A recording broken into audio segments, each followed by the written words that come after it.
Hello students, welcome to 1 plus 1 channel. இந்த ப்ராப்ளத்தில் பார்த்தீங்கன்னா show that the points A வந்து 7, 10, B வந்து -2, 5, C வந்து 3, -4 are the vertices of a right angle triangle அப்படின்னு சொல்லியிருக்காங்க. அதாவது இது வந்து ரைட் ஆங்கிள் ட்ரையாங்கிளோட வேர்டிசஸா அப்படின்னு ப்ரூவ் பண்ண சொல்லியிருக்காங்க. ஓகே, ஸோ இப்போ நம்ம அதுக்கு என்ன பண்ணணும்னா டிஸ்டன்ஸ் ஃபார்முலா தான். இப்படி நம்ம போன எக்ஸாம்பிள் போட்டோமோ அதே மாதிரி தான், கொஞ்சம் ரூல் மட்டும் மாறும். சரிங்களா? ஸோ எது கொடுத்தாலும் ஃபஸ்ட்டு டிஸ்டன்ஸ் ஃபைண்ட் அவுட் பண்ணிடணும். ஸோ ஏ பாயிண்ட் வந்து 7, 10ன்னு கொடுத்துருக்காங்க. பி பாயிண்ட் வந்து -2, 5. சி பாயிண்ட் வந்து 3, -4. ஓகே, ஸோ நம்ம டிஸ்டன்ஸ் ஃபார்முலா ஃபஸ்ட்டு எழுதிக்கலாம். Distance is equal to square root of x2 minus x1 the whole square plus y2 minus y1 the whole square. Okay, so நம்ம first ஏபியோட distance தான் find out பண்ண போகிறோம். So அதுக்கு square root of ஏபினா x1 y1, b வந்து x2 y2. So x2 minus x1 ஃபார்முலாவில் minus இருக்கு, மறந்துடக்கூடாது. அப்போ x2 minus 2 formula minus x1 வந்து 7 the whole square plus open bracket y2 வந்து 5 formula minus y1 வந்து 10 the whole square. புரியுதுங்களா? So which is equal to square root of -2 -7. Same sign, add and write the same sign. அப்போ -9 plus 5 minus 10. அப்போ என்ன வரும்? -5. Subtract and write the highest number sign. Different signs இருக்குல்ல, அதனால 9 square பண்ணால் 9 9s are 81. Minus square பண்ணால் plus தான், minus into minus plus -5 into -5 will become +25. So which is equal to square root of ரெண்டுத்தையும் add பண்ணால் 106ன்னு வரும். AB equal to 106 root 106. இப்போ நம்ம இதை வந்து ரைட் ஆங்கிள் ட்ரையாங்கிள் இருக்கிறதுனால எல்லாமே நம்ம ஸ்கொயர்ஸ் தான் எடுக்க போகிறோம். ஸோ நம்ம என்ன பண்ண போகிறோம்னா ஏபி ஸ்கொயர்னு இதை எடுத்துக்க போகிறோம். சரிங்களா? ஏபி ஸ்கொயர்னால் என்ன வரும்னா, இந்த ஸ்கொயர் ரூட் இந்த பக்கம் வரும்போது ஸ்கொயர் ஆயிரும். அதாவது ஸ்கொயர் ஆன் போத் சைடுன்னு அர்த்தம். ஸ்கொயர் ஆன் போத் சைடுனா இதையும் ஸ்கொயர் பண்ணுறோம், இந்த பக்கமும் ஸ்கொயர் பண்ணுறோம். ஸோ ரூட்டை ஸ்கொயர் இந்த sense root of 106 into root of 106ன்னு அர்த்தம். அப்போ வெறும் 106 நமக்கு கிடைக்கும். ஸோ ஏபி ஸ்கொயரோட வேல்யூ 106ன்னு கிடச்சிருக்கு. இப்போ இதே மாதிரி நம்ம பிசிக்கு டிஸ்டன்ஸ் கண்டுபிடிக்கணும். பி பாயிண்ட்டும் சி பாயிண்ட்டும் எழுதிக்கலாம். பி வந்து x1 y1, சி வந்து x2 y2.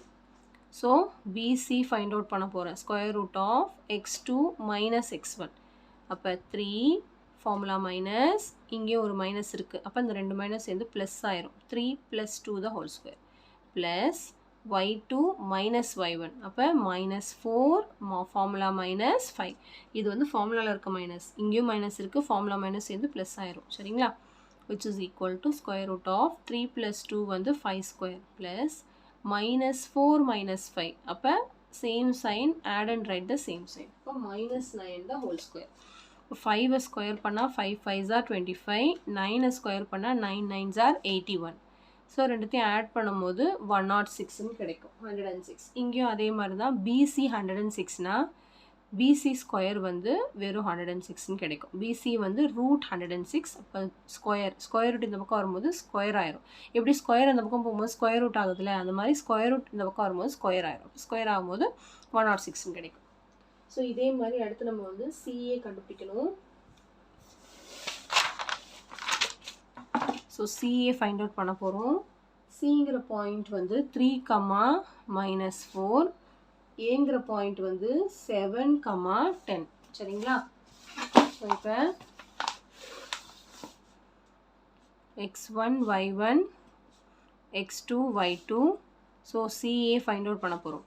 x2 minus x1, 7 - 3 the whole square plus y2 minus y1. இங்கே பாருங்க, இங்கே ஒரு மைனஸ் இருக்குது. அப்போ என்ன ஆகும்? ரெண்டு மைனஸ் சேர்ந்து ப்ளஸ் ஆயிரும். ஃபார்முலாவில் ஒரு மைனஸ் இருக்குது, இதுக்கும் ஒரு மைனஸ் இருக்கிறதுனால ப்ளஸ் ஆயிரும். சரிங்களா? அப்போ 10 + 4 the whole squareனு வரும். which is equal to square root of 7 - 3 வந்து 4 ஸ்கொயர், 10 + 4 வந்து 14 ஸ்கொயர். ஸோ 4 ஸ்கொயர் பண்ணும்போது நம்மளுக்கு 4 4s are 16 கிடைக்கும். 14 ஸ்கொயர் பண்ணும்போது 14 × 14 196ன்னு கிடைக்கும். ஸோ ரெண்டுத்தையும் ஆட் பண்ணும்போது நம்மளுக்கு 212ன்னு வரும். ஸோ அதே மாதிரி தான் ஸ்கொயர் ரூட் இந்த பக்கம் வரும்போது ஸ்கொயர் ஆயிரும். அப்போ சிஏ ஸ்கொயர் ஈக்குவல் டு 212. இப்போ நம்மளுக்கு வந்த ஆன்சர்லாம் எழுதலாம். ஃபஸ்ட்டு ஏபி ஸ்கொயர் வந்து 106 வந்துச்சு, பிசி ஸ்கொயரும் 106 வந்துச்சு, சிஏ ஸ்கொயர் வந்து 212 வந்துச்சு. ஸோ இப்போ வந்து ரைட் ஆங்கிள் ட்ரையாங்கிளோட ரூல் அப்படி என்னன்னா ஏதாவது 2 சைடு ஆட் பண்ணால் இன்னொரு சைடு வரணும். ஸ்கொயர் பண்ணி ஆட் பண்ணால் இது ரெண்டுத்தையும் ஆட் பண்ணால் இன்னொரு சைடு வருது இல்லையா, அவ்வளோதான் முடிஞ்சிருச்சு. இப்போ ஏபி ஸ்கொயரையும் பிசி ஸ்கொயரையும் ஆட் பண்ணுங்கள். 106 + 106 become 212. இந்த 212ங்கிறது மூணாவது சைடோட டிஸ்டன்ஸ் ஆன்சர். ஸோ இது வந்து சாட்டிஸ்ஃபை ஆனதுனால AB square equal to AB square plus BC square equal to CA ஸ்கொயராக இருக்கிறதுனால therefore triangle ABC is a right angle triangle அப்படின்னு எழுதிடலாம். சரிங்களா? Triangle ABC is a right angled triangle. அவ்வளோதான்.